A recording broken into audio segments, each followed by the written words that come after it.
You're watching Hot Ticket, your source for what's happening in Hampton Roads. I'm your host, Jenny Chung. This September, City of Hampton will once again welcome hundreds of thousands of people to the 30th annual Hampton Bay Days, one of the largest family-friendly festivals and largest green events on the East Coast.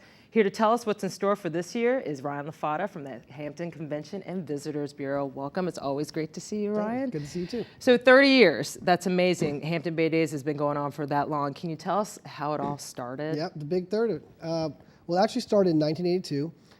It was a small festival, a small event that was done in the city of Hampton to educate people in the Hampton Roads region in Virginia and Maryland about our largest natural resource, which is the Chesapeake Bay, conservation, upkeep, and so that's how it started. And now we're 30 years old, and it's grown every year, and it's just turned into just a huge event where we have 200,000 people in the 3-day period every year. So, and that's a real testament to what goes on at Hampton Bay Days: the entertainment, the food, yes, the arts and crafts vendors. Can you tell us a little bit about that? I know we have some video, we have music, but there's just so many different foods that you could try. There's all the, tell us about that. There's whatever you can think of is out there. We have usually over 30 food vendors every year, whether that's funnel cakes or seafood or whatever, you might. We're looking at some big turkey legs over here, making me hungry. We'll get one of those too. But yeah, you can get all kinds of stuff out there. And of course, arts and craft vendors usually somewhere in the 75, 85 range.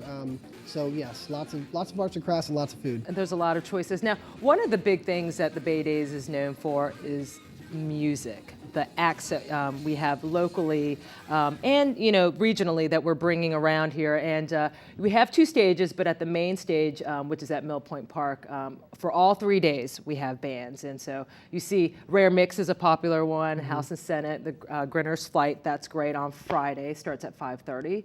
And then Saturday, you just have all these bands from 1 to 8. I personally, we talked about the DeLoreans, they're fun. And you can see that there's a lot of different kinds of music for everybody. And finally on the 9th, just again, you have a lot of different kinds of acts out there. And Louis McGee is a local favorite here, so definitely. It's always really cool. Now I wanted to talk about the VIP seating to watch these bands. Can you tell us people about what that is and how they can get this VIP seating, this special, for a special fee? Yeah, definitely. It's $3 this year, so we actually dropped the price. That was $5 in years past. Oh, great. So $3, Gold Row seating.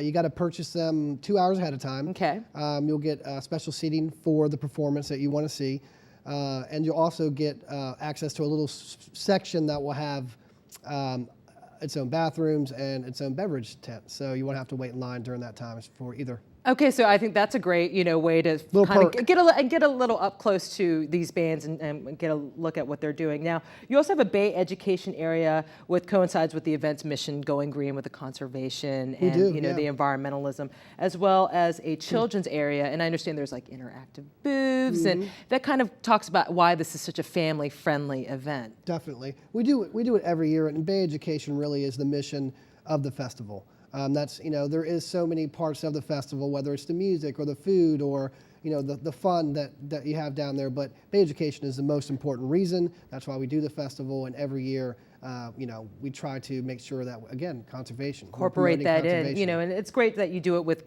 kids too as well. It's educating them. Fireworks show. Yes. That's the big, that's a big draw. It's an amazing fireworks show. Tell us a little bit about that. Well, we have one of the longest running fireworks shows of any festival. It runs about 25 minutes. This year is going to take place on September 8th, Saturday night, 10 p.m. It'll probably run until about 10:25. Now, they will shut off Settlers Landing Road and the parking garage during that time. So you'll need to be where you need to be, by 8:30. And usually by 10:30, 10:45. Sure, we only have a little bit of time left, but I wanted to talk about to commemorate this year the 2012 Commodore that we are honoring, and her name is Superintendent. She's Superintendent Kirsten Talkin Spalding, and she's going to be one to basically open up the event, right? She will. She'll open up the event. She'll also be at the gala on the 5th. And yes, we're very happy to have her. All right, well, thank you so much. Hampton Bay Days goes on for 3 days in September, the 7th through the 9th. For more information, please visit baydays.com, and we'll see you next time on Hot Ticket.